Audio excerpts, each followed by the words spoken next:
आज मैं बात करूंगी self respect and self confidence की। भले ही लोग आपको पसंद करते हैं, चाहे वो दोस्त हो, रिश्तेदार हो या कोई अनजान व्यक्ति ही क्यों न हो, आपको कुछ भी अच्छा लग सकता है। कोई आपको ऐसा मिल जाए कि वो आपकी सोच से भी परे हो, गलत बोल देता है, चाहे वो आपकी लाइफ स्टाइल हो, चाहे आपके बोलने का तरीका हो या कुछ आपके काम करने का तरीका ही क्यों न हो।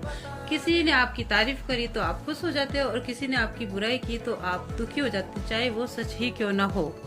आप नाराज हो जाते हैं, उसकी बात को लेकर टेंशन में आ जाते हो, गुस्सा चिड़चिड़ा होते हो और उस व्यक्ति के बारे में ऐसा सोचते रहते कि उसने क्यों बोला और उसकी आपकी तारीफ क्यों नहीं करी।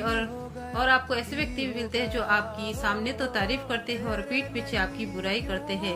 आपने जो सुना उसे मान लिया, आखिर क्यों आप इस चीजों को दूसरों पे डिपेंड होते हैं। कोई अच्छा बोलेगा तो खुश, तो कोई बुरा बोलेगा तो आप दुखी। ये बागडोर आपने दूसरों के हाथों में क्यों दे रखी है। अपनी सेल्फ रिस्पेक्ट और सेल्फ कॉन्फिडेंस को खोना नहीं चाहिए, उन्हें हमेशा बचा के रखना चाहिए। चाहे आप 20 के हो, 30 को या 50 की हो, इससे कोई फर्क नहीं पड़ता है। आपको अपने सेल्फ इम्प्रूवमेंट करना है और अपनी अच्छाइयों बुराइयों के लिए एकदम अपना आप के लिए खड़ा होना है। आपको एक लिस्ट बनानी है और शांत माहौल में एक पेन कॉपी लेकर बैठ जाना है। हर इंसान परफेक्ट नहीं होता है, हर किसी में अच्छाई और बुराई दोनों ही होती है। हाँ, कम या ज्यादा हो सकती है। और तो मैं आपको बताती हूँ कि खुद को सेल्फ रिस्पेक्ट और सेल्फ कॉन्फिडेंस कैसे बनाया जाता है। ये डोर आपको अपने हाथों में ही लेनी है।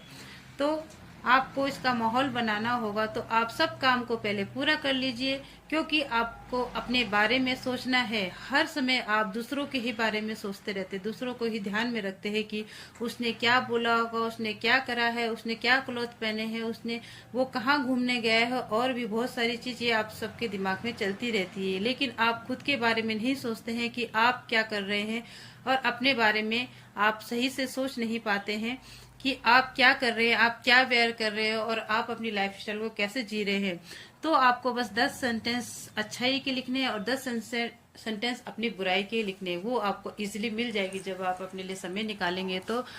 तो जैसा भी आपके अकॉर्डिंग कुछ भी हो सकता है, ये आपको ही डिसाइड करना है कि आपकी आखिर में मंजिल डेस्टिनी क्या है। आपको अपनी दुनिया या अपनी लाइफ से क्या चाहिए और क्या आपका नजरिया है। वो कुछ भी हो सकता है, जैसे किसी को एक बेस्ट होनेस्ट या एक हेल्पिंग पर्सन बनना है, किसी को अपनी ब्यूटी को निखारना अच्छा लगता है, किसी को आध्यात्मिक या अत्यधिक मनी अर्न करना होता है, किसी को ईश्वर में ध्यान लगाना है, तो किसी को लग्जरी ऐसे आराम चाहिए।